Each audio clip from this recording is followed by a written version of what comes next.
It's Zofia on Capital Dance, and we are approaching Creamfields weekend this week, one of the biggest weekends in the dance music calendar. The lineup is looking absolutely stacked, over 300 acts performing across 30 stages.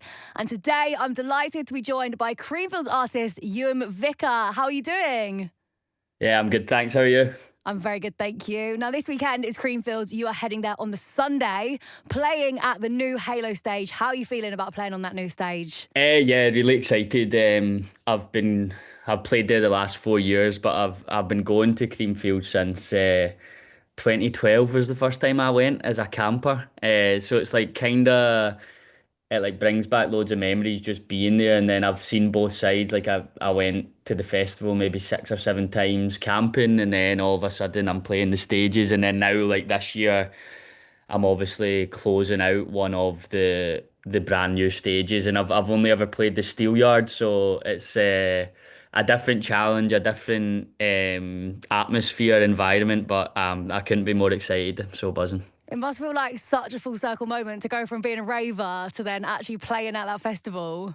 Yeah. We were. I remember because I used to go with my little brother, and now my little brother's he's been my tour manager for the last 4 years. So like when we both stand there, we've both been like just obviously in the crowd out our trolley and watching all these DJs, and then like it's like roles reversed and now we're standing on the stage. So to be closing it, and obviously like you said, like the full circle moment it's happened, it's pretty mad.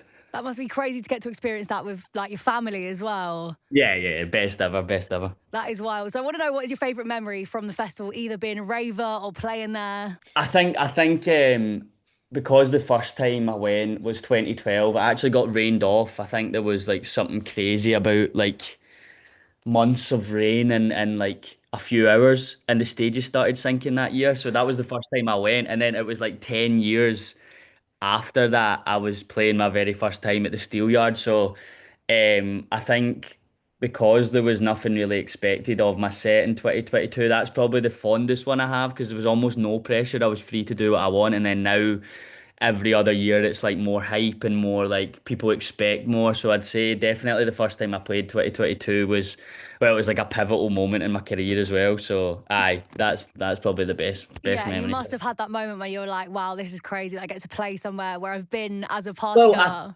yeah. I think it's like most.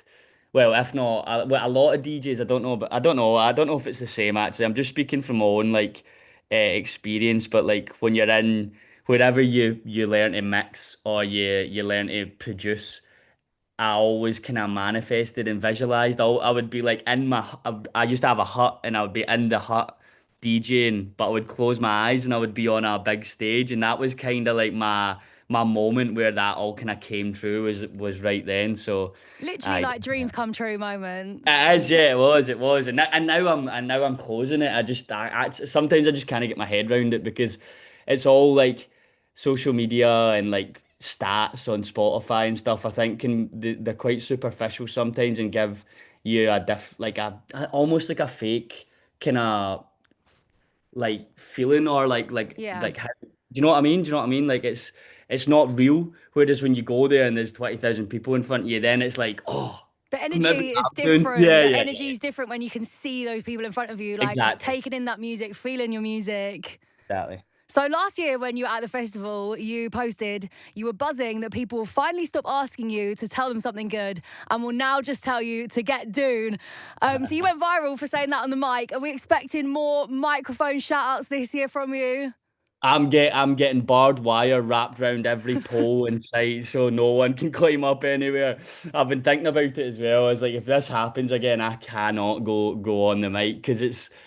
You see, the mad thing is, I was just being myself, like, and I was just talking how I would talk normally, and then I forgot like how bad a Scottish accent sounds echoing round a 20,000 capacity arena. And the next, I hadn't even thought about it, because I was obviously like, I was gutted. Like, there's so much adrenaline, so I was like gutted that my set got stopped. It was just as I was going to like turn the energy in the set as well, and like I'd been leading up to that moment, so there was so much going through my head, and then I seen the clips the next day and I was like, no, this can't be happening. But the silver lining was folk asked me to stopped asking me how to tell me something good and stuff. So Well, any ravers going to Creamfields listening to this right now, no climbing any poles during Ewan McVicar's set, please. Or we'll have another mic moment. We want to know what we're going to expect from your set this year.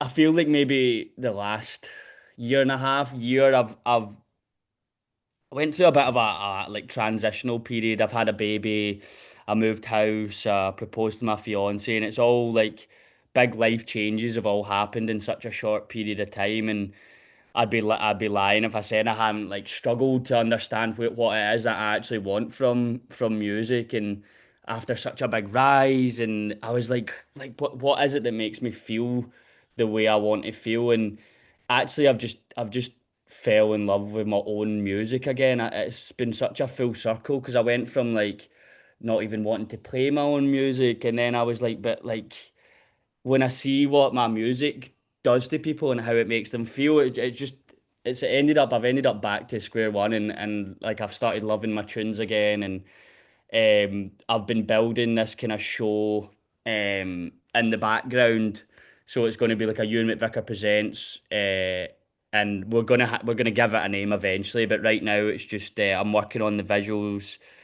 and this kind of whole show that I can now start playing out from Creamfields on.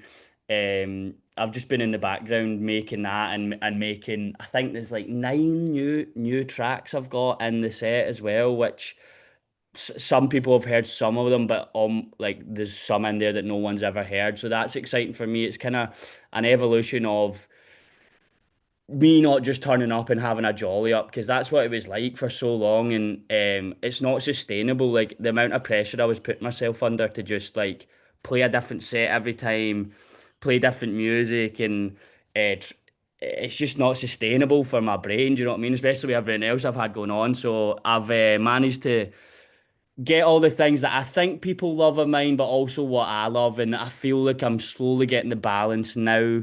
And yeah, I'm just excited to debut this new show, the new look, the way I'm feeling. And it's I feel like I've got a new kind of lease of life at them. I feel like it's nice sometimes to go back to your roots and find that like passion again and just do For what you sure. really want to be doing. Well, it's very exciting. I cannot wait to see your DJ set. And thank you so much for chatting to us today, and all the best Thank for you. Sunday. Thank you. Cheers. Thank you so much. Cheers, mate.